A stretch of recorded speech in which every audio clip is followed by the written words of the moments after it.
In our previous video, I talked about the first R of recovery, which is rest, getting plenty of sleep. Second R of recovery is replenishment, or food. Now, when I talk about food, I like to use the word diet. And when I use the word diet, I'm talking about what we eat, what we put into our body. I'm not talking about restricting how much we eat or avoiding specific foods. I'm talking simply about putting things into our bodies to help us be healthy. Now, as an athlete, you do lots of exercise, and exercise is an energy-intensive activity. Every mile covered on foot, whether you're walking, running, or sprinting, takes roughly 100 calories of energy to do. So if you cover 8 miles, it's roughly 800 calories. Now, somebody who's running very fast can do that in an hour, so they're using 800 calories an hour. Somebody who's walking slowly, it might take them 3 or 4 hours, and then they'd only be using roughly 200 calories an hour. Doesn't really matter what you did to burn those calories. They are going to need replaced if you want to be able to do it again the next day. And that's why our diet is so important. Now, eating food doesn't immediately make energy available to us to use. Food needs to be processed and digested into the nutrients that our body needs on a cellular level. So in general, and because that takes time, in general, the sooner we can eat after exercise, the more ready we will be to exercise the next day when it's time to go again. Now, if the only thing our body needed was energy, then it really wouldn't matter what we eat. It'd only matter if we were eating enough. But our bodies do need specific nutrients to work at their best. We need amino acids to make proteins to repair our muscles. Our bodies need vitamins and minerals to allow for good neural connections and healthy immune systems. Carbohydrates, proteins, fats, and water are all important and necessary for a healthy body. Neglecting any one of them can have negative effects on us, just as overemphasizing one can also have negative effects. So carbohydrate food sources come in two main varieties. We have the high energy, low nutrient carbohydrates and the low energy, high nutrient carbohydrates. So grains, things like rice and wheat and oats. There we go. That's the third one. They provide us a lot of calories, but they're pretty low on nutrients. They don't pack a lot of vitamins and minerals. Vegetables, on the other hand, have a ton of vitamins and minerals, but they don't carry a lot of calories. Fruits are somewhere in the middle, but all three are needed in our daily diet if we want to have optimal athletic performance. And combined, carbohydrates should make up 40 to 60% of our daily caloric intake, depending on what a person specifically needs for their athletic performance. Fats and proteins are both high energy and high nutrient food sources. So you get the calories and you also get lots of vitamins and minerals. These foods help repair muscles and aid in the absorption of vitamins found in vegetables. Fats and proteins can be found in plant-based sources, but it is really, really hard for a developing adolescent to meet all of their needs on a vegan diet. So if you are opting for a primarily vegetarian diet, I do recommend that you supplement it with eggs, dairy products, and seafood if you want that to be sustainable and if you want to be fully healthy. For those who do eat animal products, it is important to remember that because fats and proteins are so high in energy, it's very easy to eat more than what we need.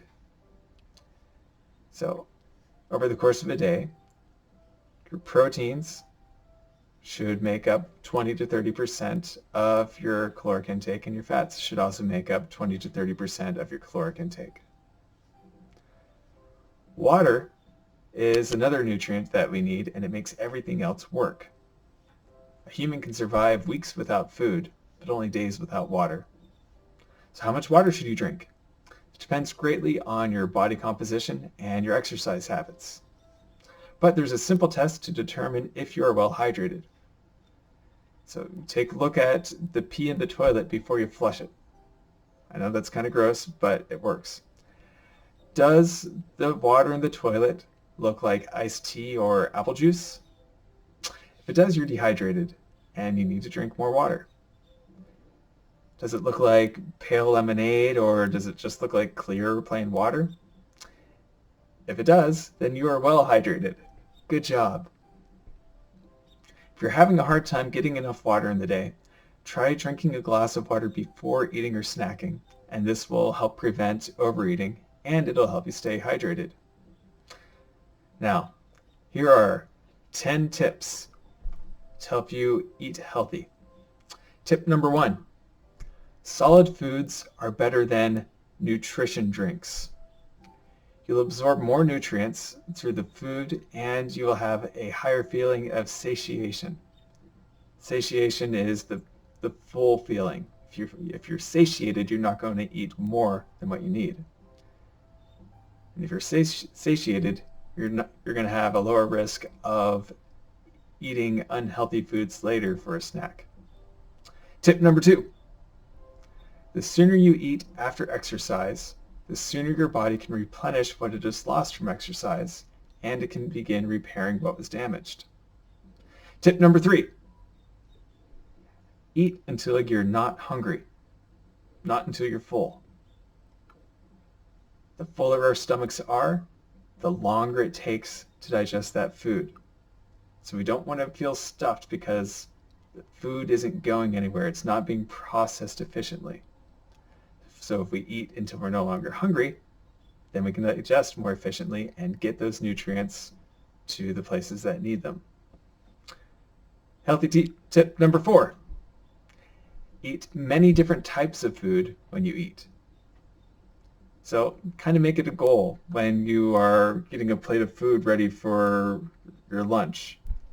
How many food groups are present on that plate? The more that are present, the more healthy the meal is in general. Okay. Tip number 5. It's okay to eat more than 3 meals in a day. And it's okay to call a small meal a snack. Doesn't matter what we call the times that we eat. You can call them snacks, you can call it first breakfast, second breakfast, 11sies, luncheon, tea. Doesn't matter. If you're hungry, eat until you're no longer hungry, and make sure that you have a wide variety of foods when you're eating. As long as you're doing that, you're going to be fine and you're going to be getting enough. Healthy tip number 6. Drink a glass of water before eating or snacking. It'll help you be fully hydrated, and it'll help you not overeat. Tip number 7, and this is kind of a pet peeve of mine, Gatorade is bottled sweat. Yes, it's gross. When is it okay to drink Gatorade? When you're sweating a lot and you need to put the same kind of thing back into your body that is leaving your body. Gatorade is not a hydration source. It is replacement sweat. Tip number 8. Energy drinks don't actually provide energy. They block fatigue signals so you don't feel sleepy or lethargic.